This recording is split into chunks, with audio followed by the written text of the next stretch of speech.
नमस्ते एंड जय हिंद। वृक्ष हो भले खड़े, हो घने हो बड़े, एक पत्र चाहे भी, मांग मत मांग मत मांग मत। अग्निपथ अग्निपथ अग्निपथ, तू न रुकेगा कभी, तू न थकेगा कभी, तू न मुड़ेगा कभी। कर शपथ कर शपथ कर शपथ।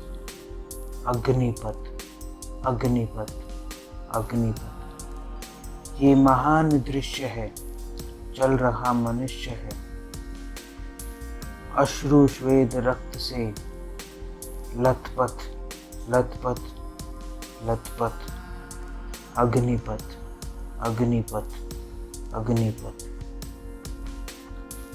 महान कवि हरिवंश राय बच्चन जी ने ये कविता लिखी थी, पर उनको क्या पता था कि ये कविता आने वाले दौर में कई सारे युवाओं को हिंसक होने पर मजबूर कर देगी। नहीं, मैं ये बिल्कुल नहीं कह रहा हूँ कि हरिवंश राय बच्चन जी की कविता ने उनको हिंसक बनने पर मजबूर किया, पर जो अग्निपथ स्कीम है उसकी वजह से कई सारे जो युवा है वो लोग आज इस कगार पर पहुंच गए हैं कि अपनी ही संपत्ति को नुकसान पहुंचा रहे हैं, आगजनी कर रहे हैं, तोड़ फोड़ कर रहे हैं, इसके अलावा मार धाड़ भी कर रहे हैं। क्या ये युवा सच में आर्मी के अंदर भर्ती होने लायक है? क्या ये युवा जानते भी है कि ये किस वजह से प्रदर्शन कर रहे हैं?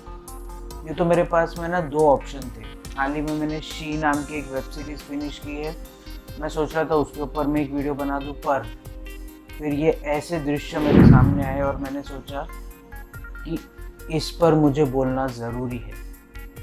अग्निपथ स्कीम के बारे में बात करूंगा, क्या इसके फ़ायदे हैं, क्या इसके नुकसान हैं, क्या आपके लिए इसमें है, क्या आपके लिए इसमें नहीं है, इसी के बारे में आपसे बात करूंगा। आप बने रहिए, देखते रहिए एक्सपोजिंग स्टार विद शांतनु।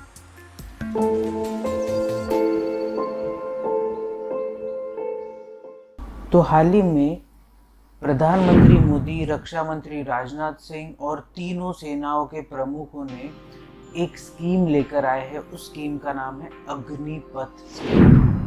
अब अग्निपथ स्कीम को यूथ तो प्रपोज किया था हमारे पूर्व सीडीएस जनरल बिपिन रावत ने। उनका कहना था कि इस स्कीम की वजह से आर्मी की जो एवरेज एज हो जाएगी वो 3 साल से कम हो जाएगी, मतलब हमारी आर्मी और जवान हो जाएगी। और जितने भी यंग लोग हैं, जितने भी ये लोग युवा लोग हैं जो भटक जाते हैं, उन लोगों में देशभक्ति की भावना जागरूक करने में ये स्कीम बहुत काम आएगी। अफसोस उनके जाने के बाद में ये स्कीम लागू की गई। अब क्या क्या है इस स्कीम में? सबसे पहली बात तो ये है कि 17 से लेके 21 साल तक की उम्र के लोग ही इस स्कीम में आ सकते हैं। मतलब आर्मी की भर्ती के दौरान सिर्फ 17 साल से लेकर 21 साल तक की उम्र के लोग ही आर्मी में भर्ती हो सकते हैं। कम से कम 17 साल और ज़्यादा से ज़्यादा 21 साल, जो समझ लीजिए 4 साल के लिए आपको आर्मी में भर्ती किया जाएगा।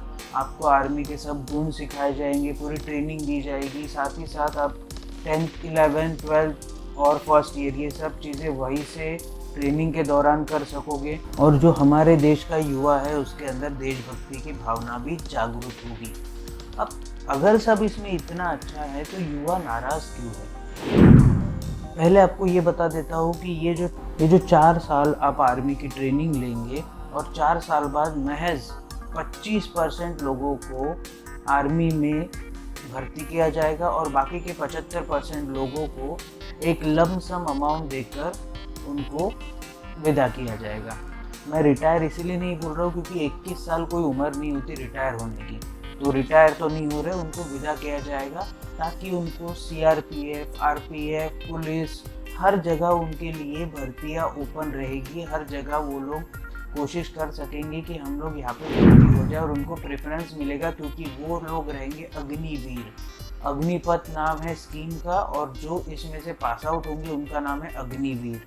कई सारे राज्यों के मुख्यमंत्रियों ने कहा है, जैसे असम के मुख्यमंत्री ने कहा है कि भाई हम लोग अग्निवीर को प्राथमिकता देंगे हमारे यहाँ पे जॉब्स के लिए। इसके अलावा कई सारे उत्तराखंड के मुख्यमंत्री ने कहा है, इसके अलावा शिवराज सिंह चौहान ने कहा है, मध्य प्रदेश के मुख्यमंत्री, और भी लोग इसमें जुड़ते जाएंगे तो अग्निवीरों को बेरोजगारी की समस्या फेस नहीं करनी पड़ेगी, ऐसा मुझे लग रहा है अभी तक। पे स्केल की अगर मैं बात कर लूँ तो अग्निवीरों की पे स्केल 4 साल के इसमें अलग अलग स्टेजेस में रहेगी।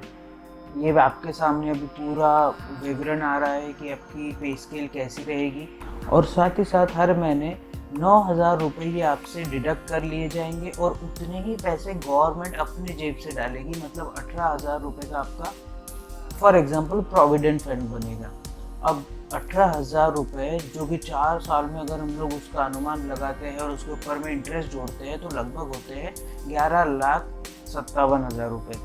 उस समय के रेट के हिसाब से राउंड फिगर अगर हम 12 लाख भी पकड़ ले तो कोई गलत नहीं है। तो 12 लाख रुपए आपको मिलेंगे जब आप वहाँ से रिटायर कर जाओगे। अब जो भी लड़का 17 साल का है और पास आउट हो रहा है 21 साल में, मुझे तो लगता नहीं कि वो कहीं से 12 लाख रुपए कमा लेगा। और ये 12 लाख लमसम अमाउंट है, इसके अलावा उसको सैलरी भी मिल रही है लगभग 21 से 22,000। उसके बाद में सैलरी बढ़ेगी सेकेंड ईयर, फिर थर्ड ईयर और फोर्थ ईयर, हर साल में आपकी सैलरी बढ़ रही है। अब इसमें युवा आक्रोशित इसीलिए है क्योंकि युवा कह रहे हैं कि उनको पेंशन नहीं मिल रही, उनको अलाउंस नहीं मिल रहा, उनको बाकी चीज़ें नहीं मिल रही। 4 साल बाद वो करेंगे क्या?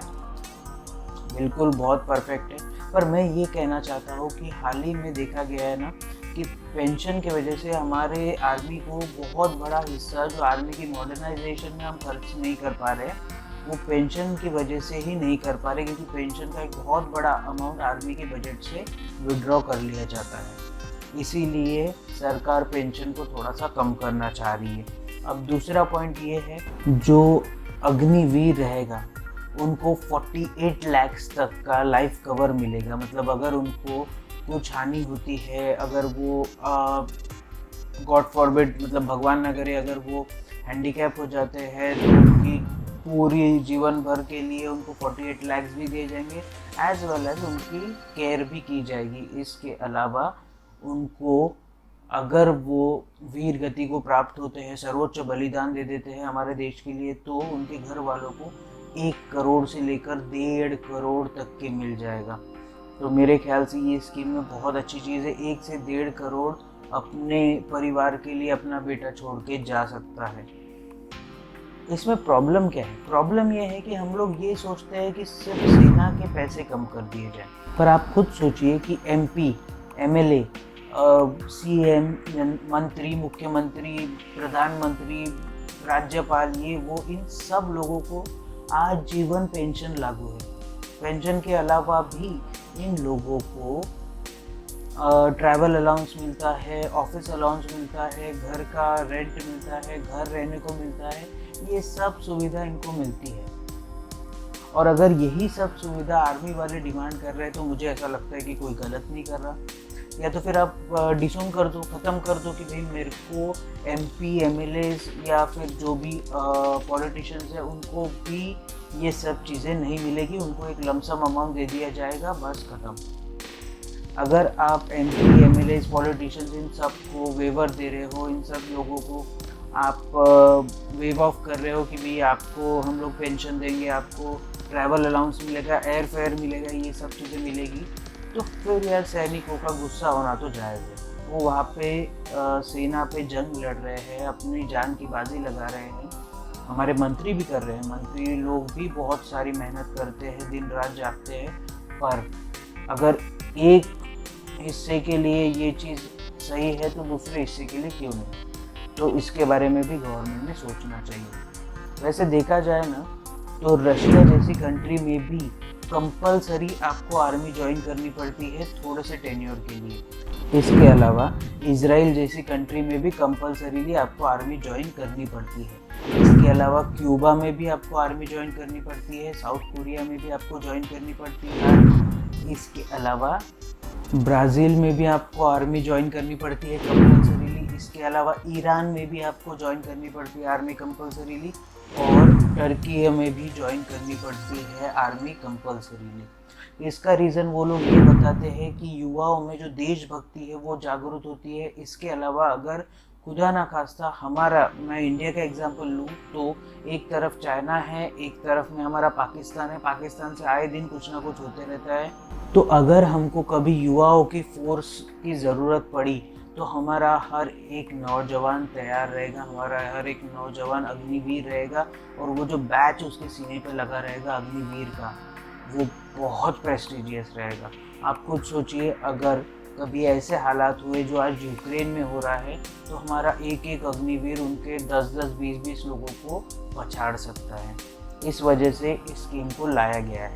अब इस स्कीम को लाने में गवर्नमेंट का फ़ायदा सिर्फ इतना है कि जो युवा भटक जाते हैं, जो युवा गलत रास्ते पे चले जाते हैं, जो बेरोजगारी दर बढ़ता जा रहा है, उसको कम करने के लिए गवर्नमेंट ने ये स्कीम लाई है। और ये स्कीम प्रपोज की थी हमारे पूर्व CDS बिपिन रावत ने, जैसा मैं आपको बता चुका हूँ।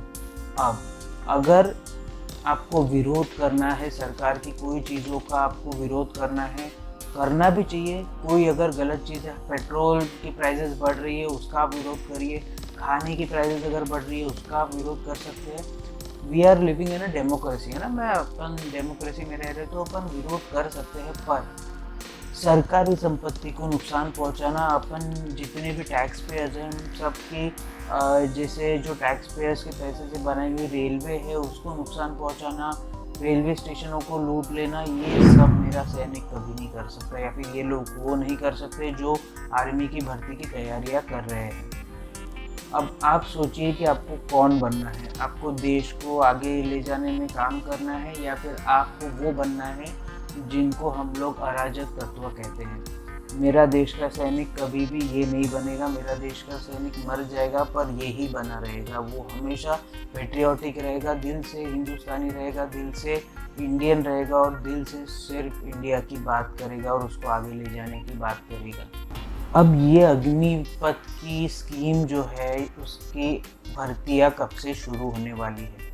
अभी जो थोड़ा सा पता चल रहा है प्रेस कॉन्फ्रेंस के द्वारा कि सितंबर या अगस्त के करीब में इसकी भर्तियाँ शुरू होगी, और इस साल से 1 साल तक के लिए एक वेवर दिया गया है कि 23 साल की उम्र के लोग भी 1 साल, मतलब यही साल से वेवर मिला हुआ है, 23 साल की उम्र के लोग भी अप्लाई कर सकते हैं। ऐसा नहीं है कि ये साल आप सिर्फ 21 साल के लोगे, बट ये साल आप 23 साल के हो तो भी आपको छूट मिली है, आप अप्लाई कर सकते हो। अगले साल से फिर 21 साल का नियम चालू हो जाएगा, क्योंकि 2 साल कोरोना के चले गए, उसमें ये सब वीर लोग हमारे तैयारियां कर रहे थे बट एग्ज़ाम्स नहीं हो रही थी, तो अभी हो रही है। अभी आपको 23 साल की उम्र में अगर आप हैं तो भी आप ये फॉर्म भरने के लिए एलिजिबल हो।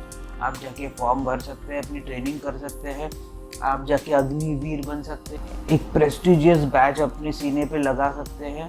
ये सब चीज़ें आप कर सकते हैं। या तो फिर दूसरा जो पॉइंट है कि आप वो चीज़ कर सकते हैं जो कोई करना नहीं चाहेगा, आप लूट मार कर सकते हैं, आगजनी कर सकते हैं, पत्थर मार कर सकते हैं, ये सब चीज़ें आप कर सकते हैं, बट ये आप करना नहीं चाहोगे, ये मैं जानता हूँ। तो अब आपको इधर रहना है या आपको इधर रहना है, ये सोच मैं आपको छोड़ता हूँ। आशा करता हूँ जो मैं आपको समझाना चाह रहा था बहुत पॉजिटिवली आप तक पहुँचा होगा, और आपको सब चीज़ें पता चल गई होगी कि क्या है अग्निपथ स्कीम और क्या चीज़ें हैं अग्निपथ स्कीम में, और क्या क्या हो सकता है आपके साथ में अग्निपथ स्कीम में। इसके फ़ायदे नुकसान सब आपको बता दिया है। अब आप क्या कर सकते हैं, अपने हाथों की सफाई का ज़रूर से ध्यान रखिए, बार बार अपने हाथों से अपने चेहरे को मत छूइए। इसके अलावा सोशल डिस्टेंसिंग का ध्यान जरूर रखिए, मतलब अपने में और अगले में कम से कम 10 से 12 फीट का अंतर रखिए। इसके अलावा भारत में बनी कोरोना वैक्सीन कई प्रक्रियाओं से गुजरने के बाद आप तक पहुंच रही है, तो जब भी आपकी बारी आए कोरोना वैक्सीन ज़रूर लगवाइए। इसके अलावा जब भी आप अपने घर से बाहर निकले, अपने चेहरे को फेस मास्क से कवर करना ना भूलिए, जिससे आप खुद की भी रक्षा कर पाएंगे और औरों की भी रक्षा कर पाएंगे। इसके अलावा अगर लाइफ में कभी आपको लो फील हो, कोविड की वजह से आपकी जॉब चली गई हो, आप पे इकोनॉमिक क्राइसिस आ गई हो, या कोई भी आपको प्रॉब्लम हो, तो इसके बारे में अपने घर वालों से बात कीजिए, जानने पहचानने वालों से बात कीजिए। डिप्रेशन में मत जाइए, डिप्रेशन को मार के इंडिया से भगाइए। और अगर मेरे पास में और भी कोई टॉपिक आता है तो उसके ऊपर मैं एक वीडियो बना दूंगा। तब तक के लिए आप बने रहिए, देखते रहिए एक्सपोजिंग स्टार विद शांतनु। जय हिंद।